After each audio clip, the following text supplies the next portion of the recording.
what does Unimus Centum mean? So Unum is one in Latin, and Centum is 100. And so Unum is this internally who we are, become kind of the best versions of who we are. And then Centum is how we then kind of teach that to the world. And so it's this big idea and big concept of as we become the best version of ourselves and assist others in that process, in 5 cycles, that's 10 billion people. So that actually covers the earth. Welcome to the Crystal Zen podcast. I believe our bodies are a living map of the entire universe. All the answers reside within. Remember, you are sovereign, whole, and infinitely valuable.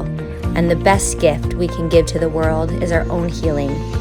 Join me as we explore holistic tools, spiritual practices, and paradigms that are shifting the way people experience life, business, and relationships. I love to share education on the most recent medical research and cutting-edge technology on anatomy, neurology, trauma, development, and more to give us a foundation in understanding how to align, utilize, and upregulate our physical systems. Ultimately, this podcast is a witness and support to people on their journey of remembering, an inspiration for all of us to keep going, and a reminder that we are not alone. Welcome to the Crystal Zen podcast. Today I have one of my amazing friends with me, Cody Campbell. Welcome. Thank you. I'm so excited to be here. This was a long time in the making. Yeah, it's taken a few weeks to get here, that's for sure. It's funny because we only met about 4 weeks ago. Yeah. And instantly, that was fun to start working with each other. So. Yeah. We'll share a little bit about that journey maybe. So if you are one of our regular listeners, you know we're about to tune in. If you're new, thank you for coming. If you're in a place where it's safe to do so, close your eyes and just come back to presence with us. Allow the inhale through your nose and maybe part your lips, let your tongue drop to the back of your throat. Instead of pushing and pulling the breath, do less and observe your inhale today. Welcome the messages from your body. Notice the relationship with the things that are coming up for you. And steady with your breath. Feel where your body's pressing into the surface beneath you. You don't have to be doing anything. And then when you feel complete, take an ending breath in through your nose, out through your mouth, and come back. It's a fun practice. Yeah. I first started it and thought it was for the listeners because that's a beautiful way when I turn on a podcast and I'm like doing my line, you're kind of scattered and then you're adding more chaos. But then I realized, it's really for me to get my head on straight. To get you centered and right here. That's and pull out, a beautiful conversation. Yeah, absolutely. Yeah, so we started with this concept, and the first thing I want to ask you about, we'll introduce you as the founder of the Unum Centum. Yeah, one of the co-founders. My wife and I both kind of have done this process and journey together. Okay, cool. So, yeah. And so I wonder if you'll tell us a little bit about that or other things you want to add to your introduction. Like you're a father of 6. I was hoping you'd mention that. Yes, yeah. So that's all first, I think. Everything first for me is in my family. That all begins there for me. So we have 6 kids. We have kind of 2 separate families. We have bigs and littles. Our bigs live together away from our house, and we've got our littles that are living with us right now. So, and those littles are getting big. That's for sure. So, but I love my family. We've got right now at home. We actually have a mirror of our actual physical family in puppies that we had with our dogs, and so that's fun. So we have puppies right now at home. I know you have puppies as well. It's fun to see like your puppies and my puppies. Yeah, because my puppies are a little behind your puppies, right? Yeah, about 3 or 4 weeks behind. So So we do that, and my wife and I, we own an electrical business, and we do residential work for installing wires in homes. So we've got a lot of that going on, and then on top of that, this is this new thing that's kind of fun and exciting. Like I've always wanted to, like in life, I'm always in the future. Like I'm always like wanting to expand and grow. And so this is the expand and grow is Unum Centum. So that's what we do, is the electrical business. But this is what I like. This is the passion. This is what I love to do. And it's just in like mindset and in like the general concept of Unum Centum is like the whole end result of it really is living through your heart. And that's kind of the concept, is like learning how to live through your heart. Because we live through our mind often. And so it's shifting and rewiring and changing to where we learn how to live through our hearts.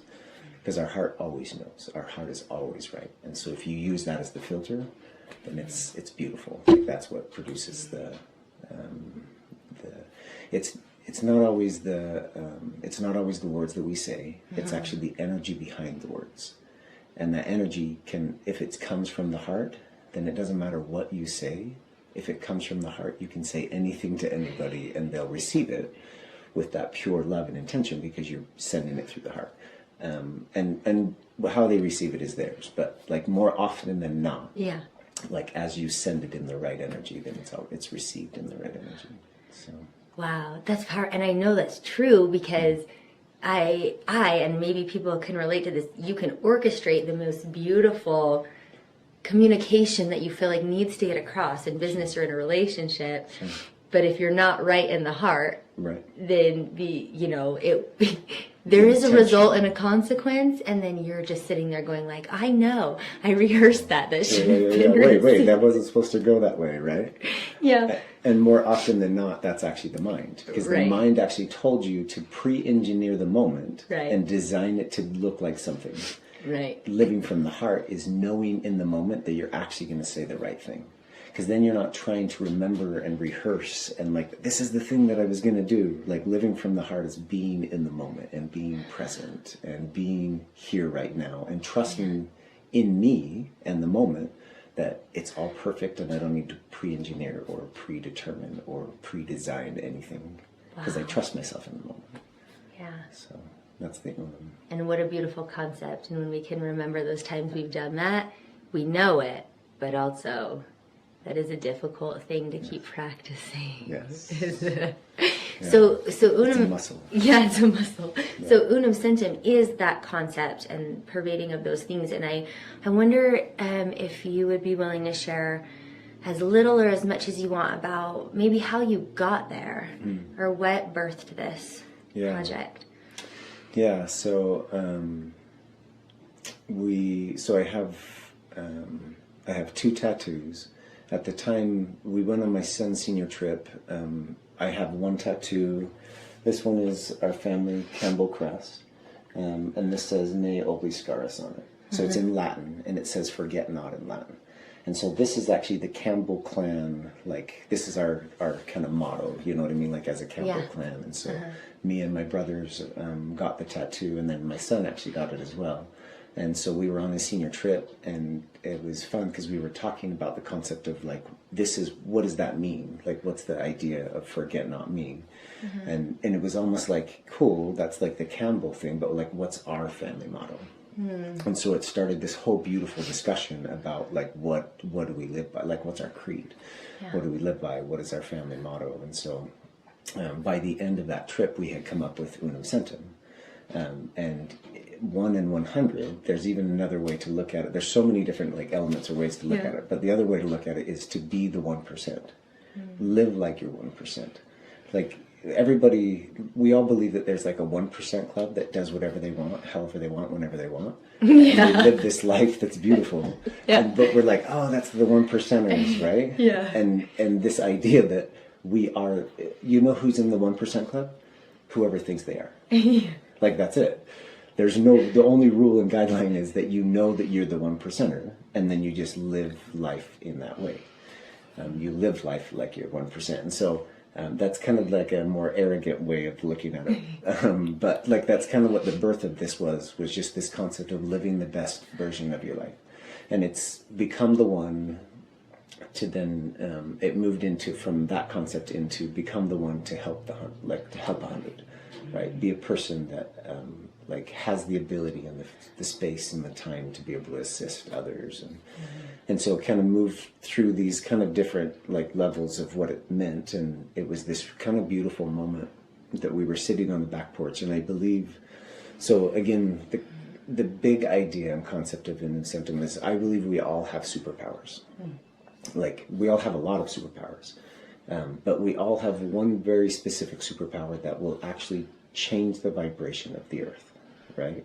Like there's a gift that each person has that if it's come to realized, that realization will actually shift the energy of the earth. And so it's like Unum is like finding out what your superpower is and then sharing that with that gift, like externally with the world.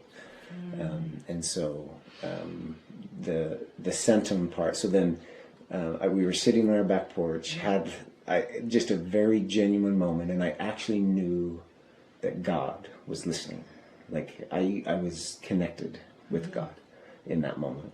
And it was this very sincere moment. I just said, how do I change the world? It wasn't a like, can I change the world?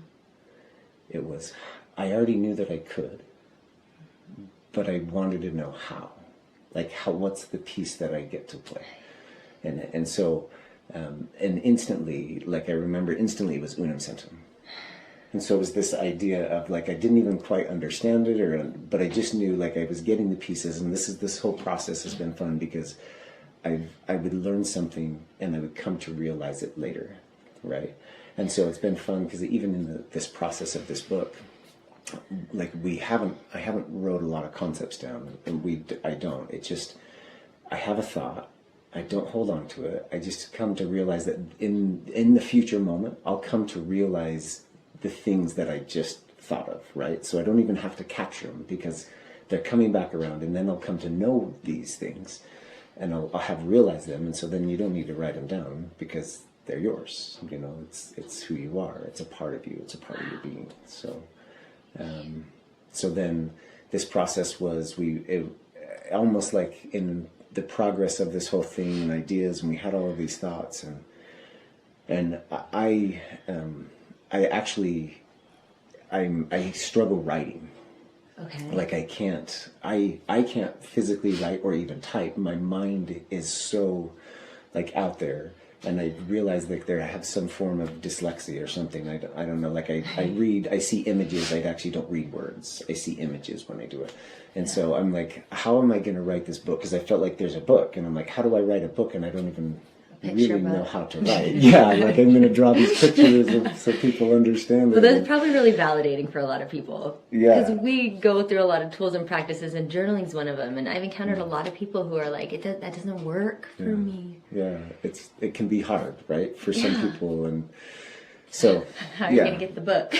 So like, how do you do this concept and idea of like writing a book? And so I was at a networking event that I was at, and it was almost like I was drawn to sit at a specific table, and so I did, and just this one individual I was really drawn to. His name is Brian Pope. I was going to say, was it Brian? It is, yeah, Brian Pope. And so, and you met Brian the other day.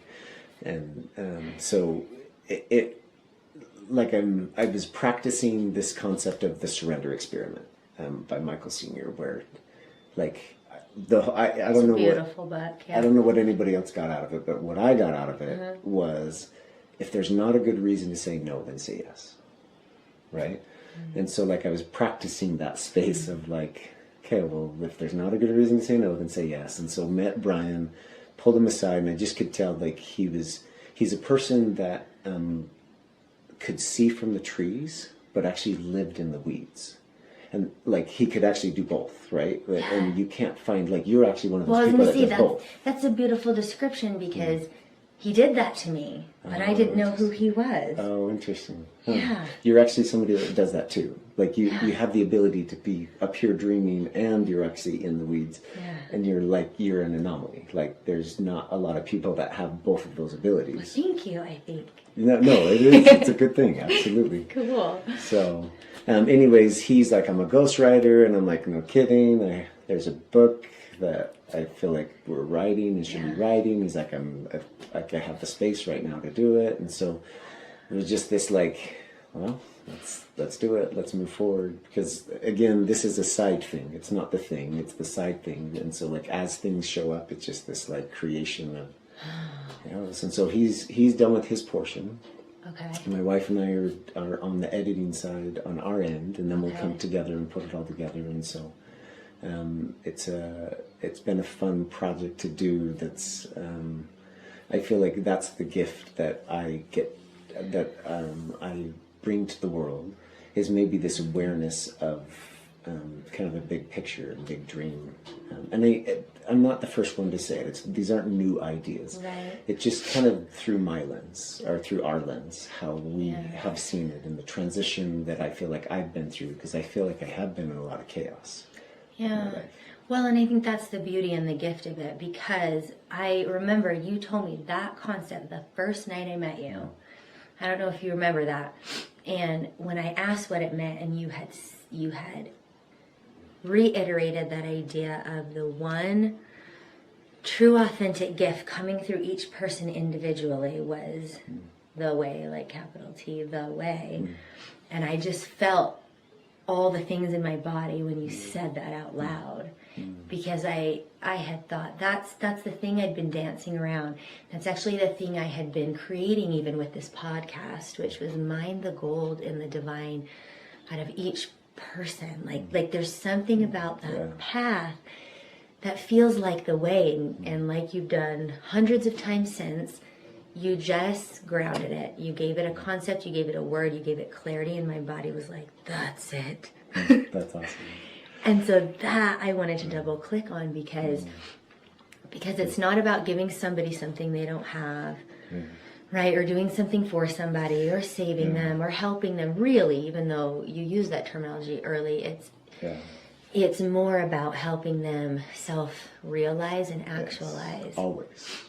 Like that's what everything should be. In any intention behind anything we ever do, it's not to be somebody's generator. It's to teach them to be their own generator. Yes. Right. And I have a little argue point I wanted to tag back on when you said, so it's because this isn't the thing, it's our side thing. And every time I hear something come out of your mouth, or we have an experience or a meeting together, I feel so deeply in my soul that actually is the thing. Everything else is the side thing, right? and you know it because you embodied it. And you embodied it that first night that we met, which is, I think, why we met, because you were embodying flowing through the heart space. And so it does seem like the one thing that is the underlying vibration or hum that guides all of the other things. You're welcome to disagree with me. No, I think you're exactly right. Well, and I think, like you said, what else is there? Like we live in this 3D world where we have to make money, and we have to do this, and we have to do that. But the reality is, like, our souls crave, they actually crave to, like, assist and help and shift and change and grow and expand. And so, like, if we're doing that with our soul, it doesn't matter what we're doing in the 3D world. Like, none of this makes any difference. Like, and that's why you have people like Gandhi, who, like, or Mother Teresa, who was fine living in whatever conditions it was, because she, like, literally they embodied that, you know, fully and completely. It's not where you are, what you do, how you do it. Like, it's only in how you do it. Like, that's the only thing. Yeah. Like, it's just the experience. And if we can get rid of, like we were discussing this concept and idea, I believe that there's 2 great commandments and 2 great sins. And the 2 great commandments, and maybe it's different for me than other people, but the 2 great commandments are love God and love yourself. It's not love your neighbor. It's actually love yourself. Because if you love yourself, you intrinsically, instantly then have the ability to understand and truly love an individual outside of that. And you will. You actually don't have to be taught to do that. It's just a symptom. It just is a result of you loving yourself, like really, truly, you know. And that is a beautiful concept that I think I've come around to in adulthood, coming from multiple religions that we were a part of, where they teach the peripheral concepts and the checking of the boxes. And then learning that actually those things are a symptom of the deeper teachings. I really liked during my younger years reading a lot of Hugh Nibley because my dad read it, so it made me feel really smart, and I wanted to be a doctor, a PhD, all the things. So I would just scour those till I could understand it. And he taught that way. He taught like the free lunch concept, right? That you actually don't teach the people to check those boxes and love their neighbor and do the things and go through the actions. You actually give them free lunch, which I interpreted for me later as being like, you give them all the affordability and grace of spirit and what they need to survive. So you feed them, yes, and you feed them food and you give them a house over their head. But then you teach like what you are putting out to the world to live through the heart space. And then everything else starts to resemble and mirror and take care of itself, which is kind of a scary backwards way of thinking about it for a lot of what we've been taught. But it works. And I watch you do it, and I'm watching you do it, and it's working. And I think it's the way. Like living from the heart. Yes. Like it's possible to actually live from the heart. It's possible, and then the results are reaffirming. And so you can know that that is truth. And one thing I really love is as all the discussions we've had about modeling this in parenting, because what more beautiful way to get that instant feedback and put it in practice. The greatest lessons are from those that you're most closely connected to, right? Yeah, that's come up a lot for me, and clients and friends and things talking about their parenting experiences lately. What's on your heart to share there? It's been our bigs and littles were raised differently, and even like culturally and religiously, we were very heavily raised through the LDS Church, and that's kind of how our children were raised through that process. And our younger set is very much like what our puppies are. Like we have, this is our third litter of puppies, and this is the first time, they're kind of a free range puppy. They get to go wherever, however, whenever, within boundaries. Like we have limits to what that can do. And it's been fun to see what that's produced in them. These puppies, they don't chew on anything. I had my shoes out last night and left them out, and I realized it. I went out this morning and I thought I was going to come out to my shoes being torn apart. And these are 8-month-old puppies, right? 8 weeks, right? Or 8 weeks, sorry. Yeah. They have the ability to tear this up. Like, we've had 2 litters before, and things just start disappearing and start getting ripped apart. And they had tugged on the laces, but that's it.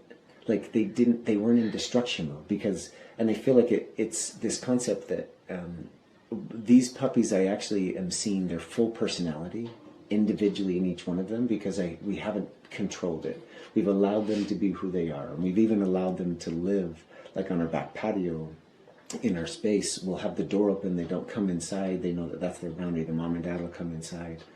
And so like it's that what I've learned in this process is the ability that you have to allow your children to be who they are and just get out of their way, like they will become the greatest version of who they are. Like you don't have to actually you don't have to help them get there. It'll happen naturally and organically if you give them the space to have choice. You give them the space to experience and experience life. And we were talking about this earlier.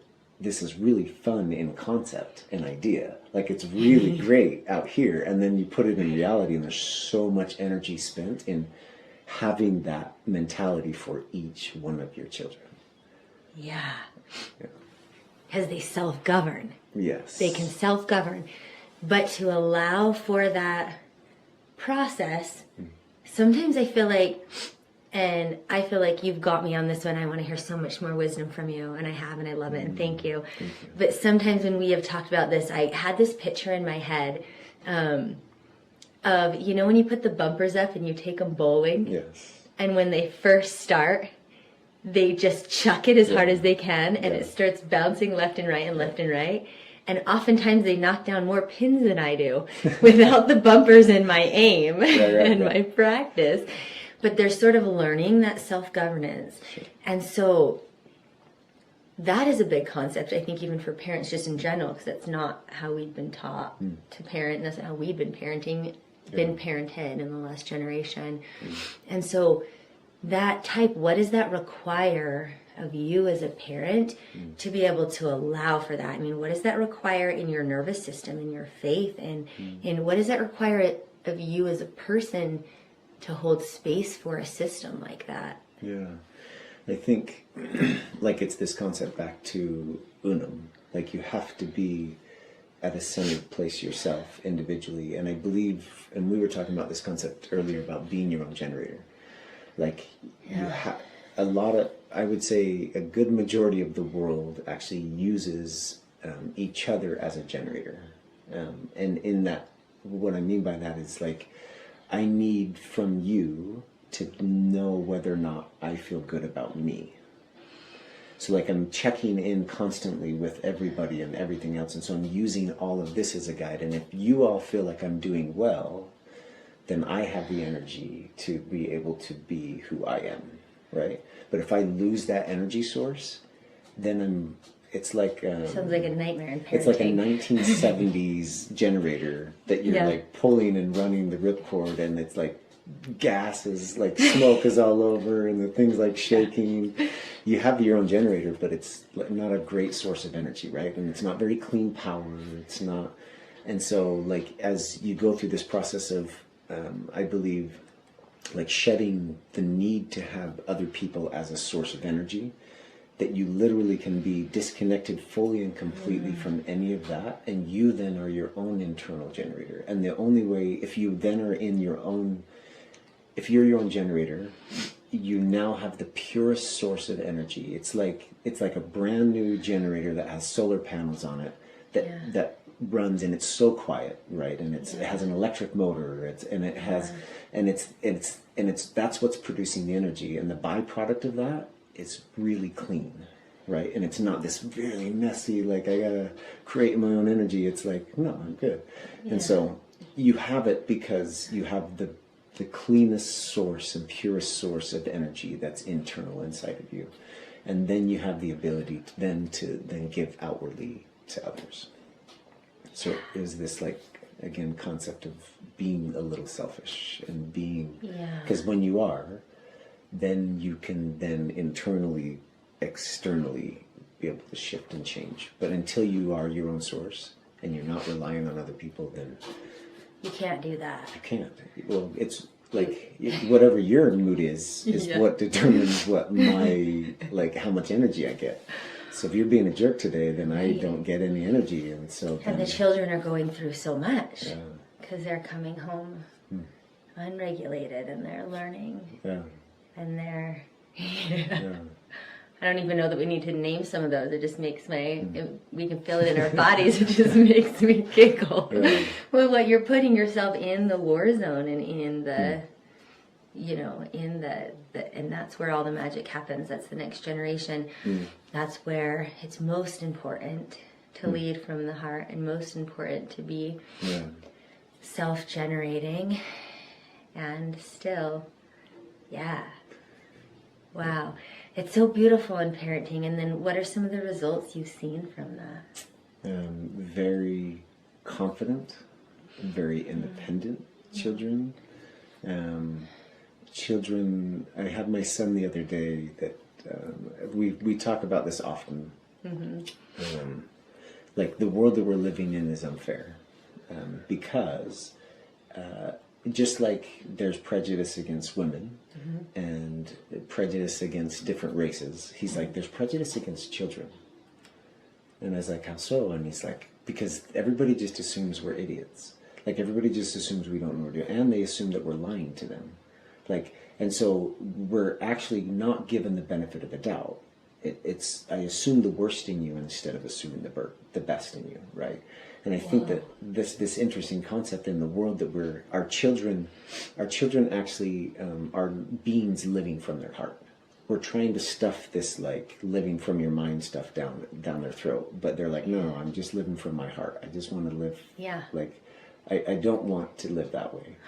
And I think a lot of the resistance that we have with kids is that they're not molding into the box that we have because it doesn't fit like their true nature of who they are. And so as we, like as a society, we're shifting and changing, living from our minds. And I believe like that living from our minds looks like judgment. Like that's one of the biggest like things. And I think it's taught in Christianity, this concept that at someday we will meet God, and then we will be judged of God. So my actions today, I am actually doing those actions today for a moment in the future. And so I'm always doing it for an end result, right? It's this like, if I do this here, then I'll be blessed for that. Yeah, it's like we talked about the reverse engineering. Yeah. We're reverse engineering our story. Yeah. So like as we shift and change out of the space of needing to like judge or needing to label or like any of that, I feel like we're shifting and changing out of this energy of I'm living my life today for a future moment. I'm now living my life today because of who I am. Not because of what I'll get judged of. Not because of what I'll someday have to be accountable for. I'm actually living it today because it's in me today to be it. Right? And you start trusting that, like that you are this person. And that, I think, is the shift and change from living from this mind to living from the heart. And so for me, it's shifting and changing. Like literally, I believe that what my gift to the world is kind of giving visibility of changing this societal lens that we're living through. We're looking through a lens of judgment instead of a lens of through the heart and trust, right? Trust and faith. Like every law that we have in like, just take cars, like when we're driving on the road. It's all in, I'm going to trust that you're not going to do the right thing. And so I have to make laws based off of that. Or if you were to shift and change the lens, if we took them all back and said, okay, let's trust the individual to do a good job and to be smart and to take care of themselves, you could actually change the laws fully and completely and have less and be able to create more, like more flow. People could drive faster, less control, because you actually trust the individual. You trust in them as an individual to make the best decision. Instead of like, I don't know if you're going to make a great decision here, so I'm going to put a speed limit on 15 miles an hour. And you're driving through a small town 15 miles an hour and you're like, why? There's no one here. The lights are red at 3 a.m. when I'm going to meditation and you're like... And then the cop gets you because he's like, I got you. But like, well, where's the why? Like the why behind it is like that we want people to be safe. So now let's use that as a lens to make like our judgment of like how we have laws. Is this help people be safe or is it not? Because it's not about like the speed limit. It's not about, anyways. So I love that. Because some things would pull way back actually and be better. And then some things would let it go. Like there's no longer speed limits. It's actually speed ranges. Like that's what I see on the freeway. Well, this lane is like, if you want to go below like 65 to 70, great, go in this lane. If you want to go in this range, go here. And if you want to go in this range, so just everybody's flowing in this beautiful flow because and that would create so much flow in society. So we're just talking about a simple concept of like driving. It's a good example. It's a good example of like what could happen if we all lived through this heart-centered like society and start trusting everybody that they're actually making the best decision that they possibly can today, right now. I trust that. And so then you trust in the process of everything. Like if you're doing your best, then you're doing your best, and then that's fine. And I see a teaching in that. That grace has been afforded to me many times. And what I've noticed has happened when that's been put on me and I didn't understand that concept, I feel a little like, oh, what do I do? So I can take more than I paid for, or I am allowed, like you kind of feel that all of a sudden, like to relate it to training horses, right? Like where a lot of times I was taught when I was younger, the release is the reward. Like you tell them what you want to do, you tell them what you want to do, and then when they do it, you release. But that is a different concept than a lot of what my more recent horse training, which has been like, see what they want to do, right? Allow for it, and then see if they can figure out how to make the right choice. Like one of my friends had me ride a horse around a round pen without the reins and ask them to go faster, at a faster speed. So horses will tend to circle in and slow down, kind of like stand still in the middle. So if you ask them for speed, it will naturally be more comfortable for them to take the outside route around the pen because it's easier for their bodies to move, and a smaller circle is harder. And start realizing that if you give them the freedom to explore it, they will self-govern and come to the correct answer. And I found that in myself too, and I've also found that mirrored trying to model that forward, like saying, I trust you. Like we did it when we were creating this podcast. If you feel like today's not the day, I trust you, right? Like let's feel into the things, and giving people that space is kind of, you get some funny reactions because I lived it. I watched myself go through some funny reactions growing up with no space whatsoever. And then being given that by some beautiful mentors here and there through my 20s. And it's kind of a funny process. And sometimes it doesn't always go beautifully. Like I do it to my kids in this way. Tell me if you do this to your kids. I bet you do. When they get hungry for dinner, it's time for dinner. Sometimes I've had time to prepare it, sometimes I haven't. And then they're looking through the cupboards, and I'll say, what if you could have anything, what does your body need? What does your body want? That's awesome. And then they'll say, at least my, the youngest one you met, she actually more often than not says carrots or something warm, or I want a grilled cheese sandwich. Like she'll say something more savory or hearty. But what she was going to grab was the M&Ms, right?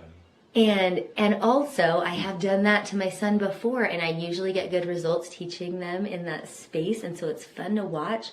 I still feel like I'm in an exploration with myself and with them in that. But sometimes I leave, and he'll say, I ate all the Oreos. Well, and that's the danger of it, and I think that's where everybody has this idea and concept that this way of living creates anarchy and chaos. Because you're like, well, what? There's no control. There's no boundaries. You're like, yeah, exactly. Teach them that they know intrinsically for them the best for them. Trust in the individual to know what that they do. And you start giving them that faith, and then they start having the faith and they start trusting it. And it's not always when we say right and wrong, I don't believe in the concept of right and wrong, because everything is like a learning lesson. But in the way that we understand them, it's this concept that even in the wrong choices, the ones that weren't ideal, the ones that weren't, there was still, the only issue is if you put guilt and shame into that lesson, then there will be nothing learned.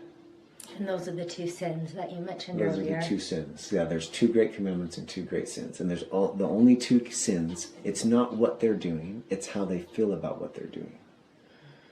And they're worried about their perception of others, or how it's perceived. And that's the guilt and shame, right?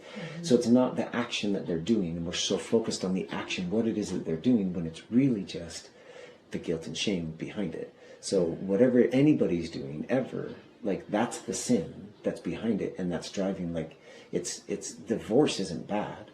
It's the guilt and shame behind divorce that's the issue. If 2 people just were like, hey, this isn't working for you either? No? Okay, cool.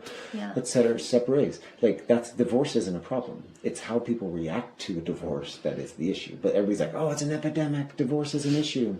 It's an epidemic. No, that's just it's just a thing. It's how it's reacted. If it's looked at guilt and shamefully, then that's where there's the problem and the issue with the world. And so getting rid of that for our children is getting rid of the guilt and shame behind it, and okay, this probably wasn't ideal.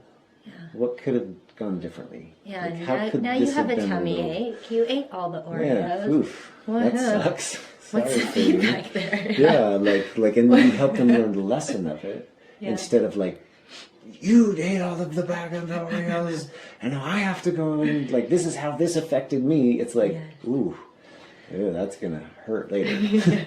Well, good luck with that one. And then they learn the lesson, and they're like, you're right, I don't want the whole bag of Oreos. Yeah. Because they learn in the lesson of it, and so you allow them to have these lessons that, and it's a beautiful path of like giving them the responsibility of their lives, essentially. That's so cool.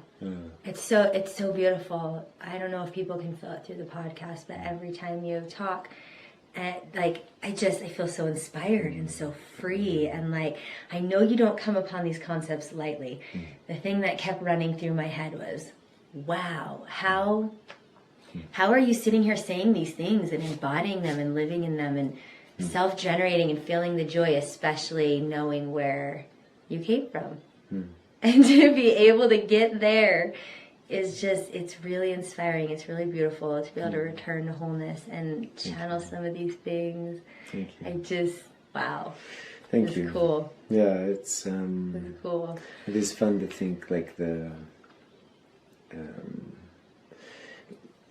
it was recently that my wife actually told me she's like it was just we were in a chaotic space, and often it's what we do is we have this like growth pattern to where like we're here, and then she'll grow, and then like she'll hold space for me, and then I'll get here, and then I'll hold space for her, and so we kind of go through this process of like helping each other and holding space for each other as we grow and as we expand.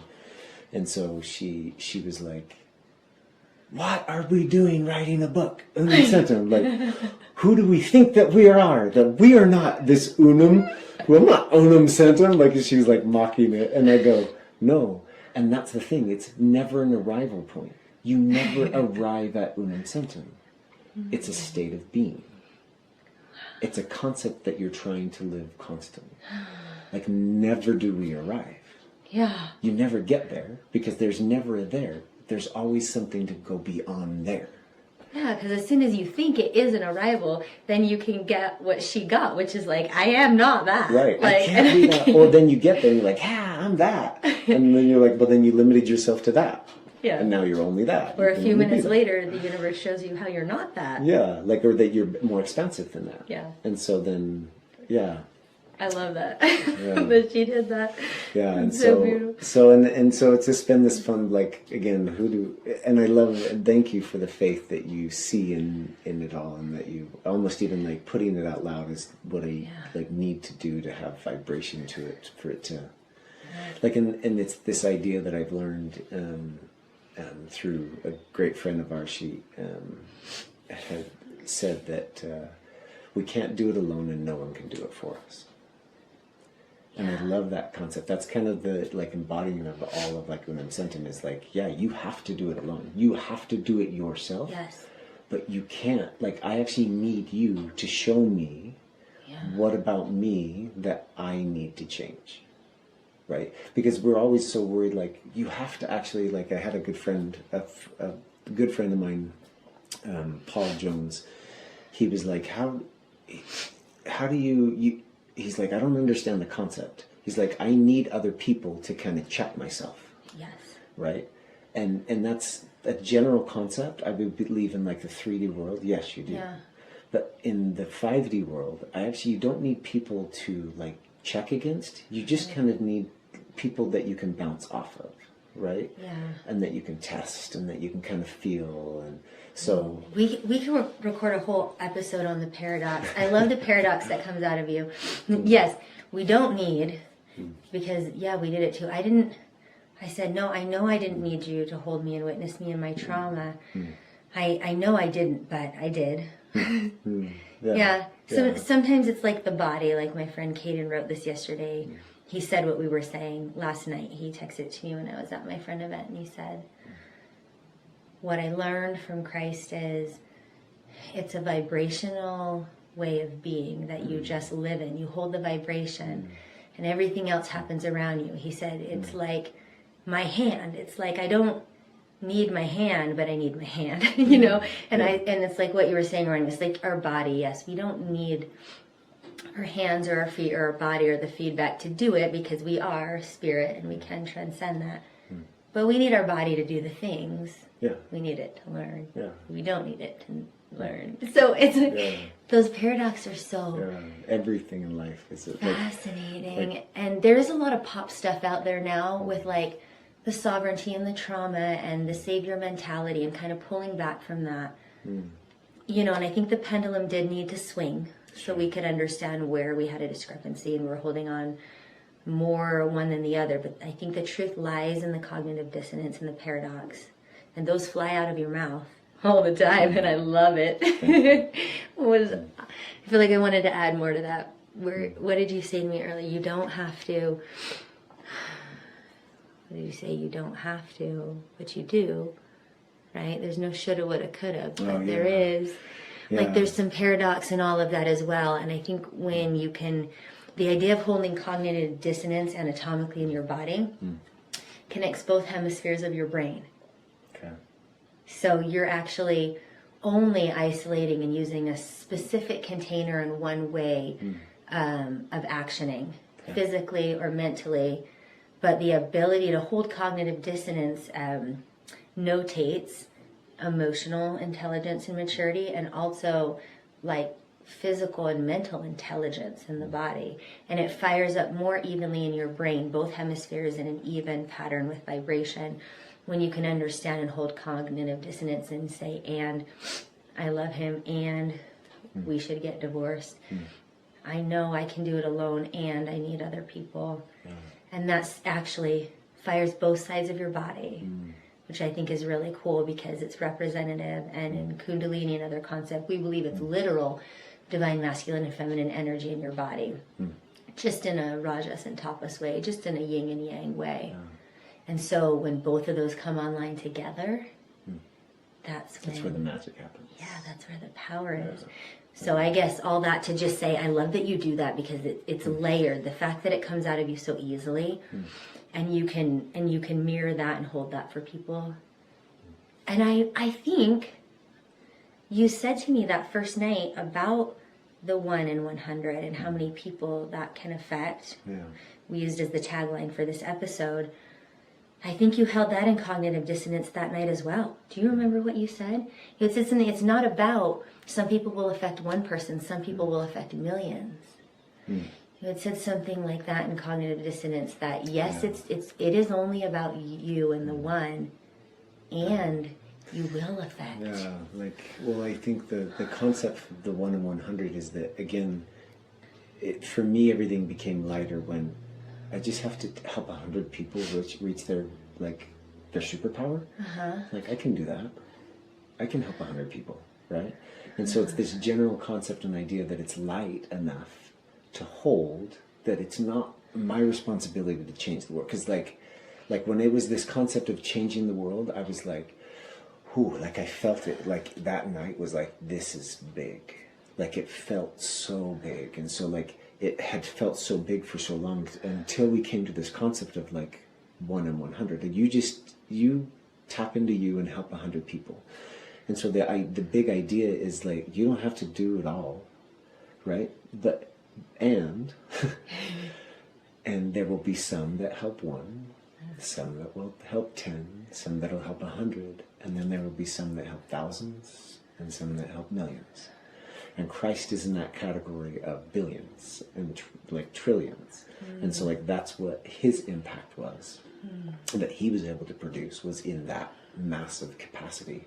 And I believe that we all have that ability, and it doesn't matter, because again, and this is all going back to scripture, like one soul that's enough.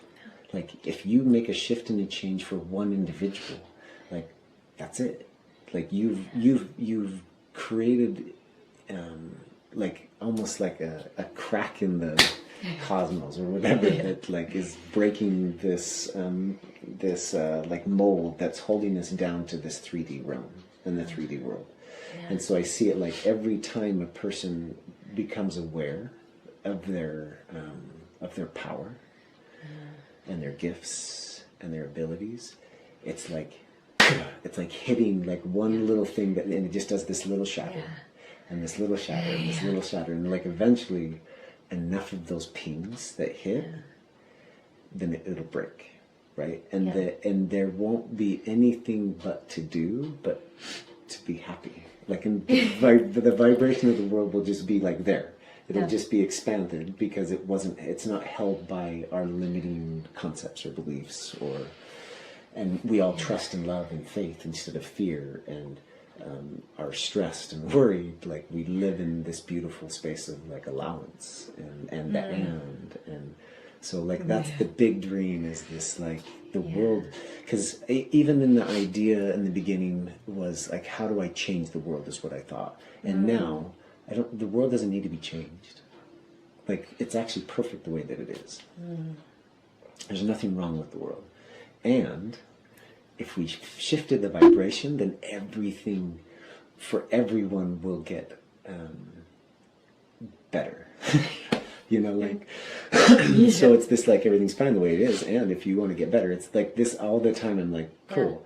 Well, you get to sit in this, and you get to be this person if you want to be, or you now know better, and you can be more expansive. Your choice. You can sit in it and dwell in it and learn whatever you need to in it, or you can actually move past it. So everything is in choice. All of life is in choice, and that's it. That's all the thing. Like, you actually just choose life. Just choose, and don't let other people choose for you. Don't make their choices your choices. You are your own choices. So there's this often separation that we have to actually separate, and that's in the first chapter, is turn off the noise. You actually have to have this separation of self and world before you can connect back in, because we're so plugged into the world that we actually need to like disconnect, like out of the matrix, to fully get a grip on what it is. But the truth is, we're living in the matrix. You need some contrast, or you don't know what you're talking about. You're in it. You're like, I don't know what I'm in. Right. Absolutely. Oh, I love that you did that. I love that I said, this is what I love that you do, and then you just did it. It just, because it feels like it lifts the weight, right? It feels like in the speaking it lifts the weight. So how can people follow you and get a hold of you and like see when the book's coming out and be part of things? So in more of, it's very organic in our approach on how we're moving forward with this, and I feel like if there's value in it, then there's value in it, and it'll have that self-created. So for now, right now, it's just getting the book out. We'll have it. I just committed, me and my wife, and we talked about it. We agreed. So December 1st is when we'll have the book out. So that'll be really fun to just get that out. But in the meantime, we're working on getting other things put together and other ideas and concepts. Brian is even helping us with some projects as well. So we're like, this has been a fun space of when I'm like, this is my second gig. Like in that world, it's more of like, there is no rush for this. Right. I'm not driving to make this happen, which means like it happens when it happens. And it happens as it happens. And so like it will just be what it is, and it's like almost trying to live and embody the concept of Unum Centum, of like just allowing it to happen and be. It's like the phone call will come when I need the next job. So but so is there, but like pragmatically, is there a website? Is there? So they're unumcentum.com. We're not up and running yet, but like we'll podcasts and stuff like that. This is all stuff that we're like stepping into this world, and we'll collect, and we'll have So people can reach out to me if they really need to find you. I know where you are. I love it. So if this is resonating, we'll do one of these again in the future when we have more information and more stuff, and then we can give what we'll have developed more. Because this is just a beautiful offering. I feel like there's so much value in just being with you today and listening to those things and seeing what they can take and embody and start pondering on. And that's beautiful. And keep the eyes and ears open for the next time. And that's usually how I end it. So let me just have one more thing, if that's okay. That's what I was going to say. I was going to say, and then I say, is there any one last thing on your heart? Yes, it's fine. Yeah, that we need to, crystallize, speak about. Yeah, I think the concept is that I would say in everything, and this is where I want anything moving forward with Unum Centum is organic and is natural and is real, because the truth is, like, even the concept of Unum Centum and teaching people about the concept of Unum Centum, you are your own guru. And that's the whole point of the book. And so it's not meant to be it's not, even the book isn't meant to know better than you. Like, my concepts are not better than your concepts. You need to dig into you. So even like the ideas, if anybody disagrees with any of the ideas and concepts that I had, I love that. Because again, that's you, and we all have a different lens, and we're all viewing things through a different lens. And so I think that's the last piece is, for me, is that you are your own guru, period. Like, that's all that's needed. And so even if that's all that anybody gets, is like, just embody that. Like, turn off the noise, like, tune into you. And those are the first 2 chapters. The next one is honoring me is honoring you, which that's a beautiful concept of, like, all you have to do is, like, be who you are, and that's enough. Like, that actually is giving the space for the other individual. Being your own generator. And then the last one is the idea and concept of living from the heart, like how we go about doing that. So even if you just take those general concepts of like start working in those spaces, in those areas, like, you intrinsically know, like, you don't even have to read the book.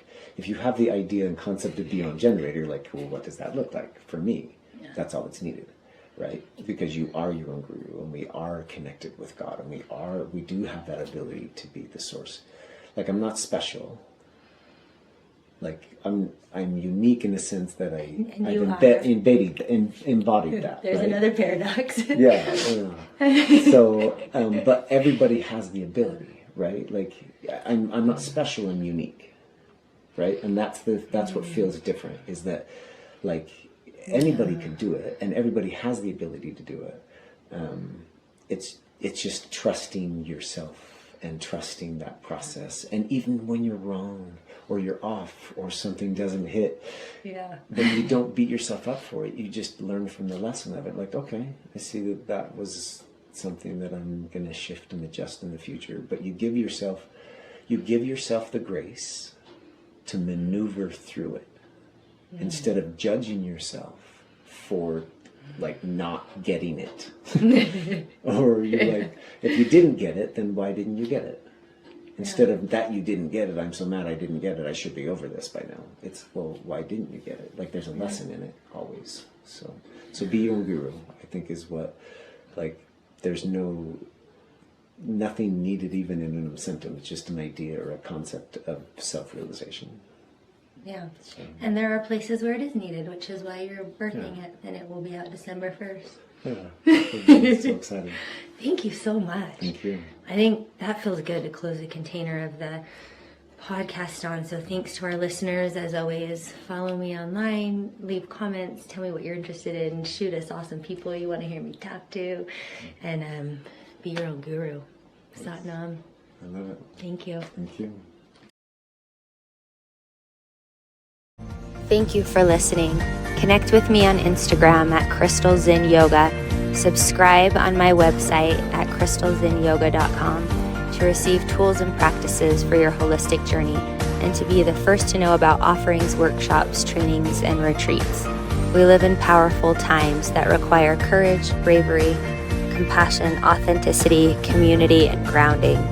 You're not alone. Check out my free content, classes, and meditations on YouTube under Crystal Zen Yoga, and have a beautiful day.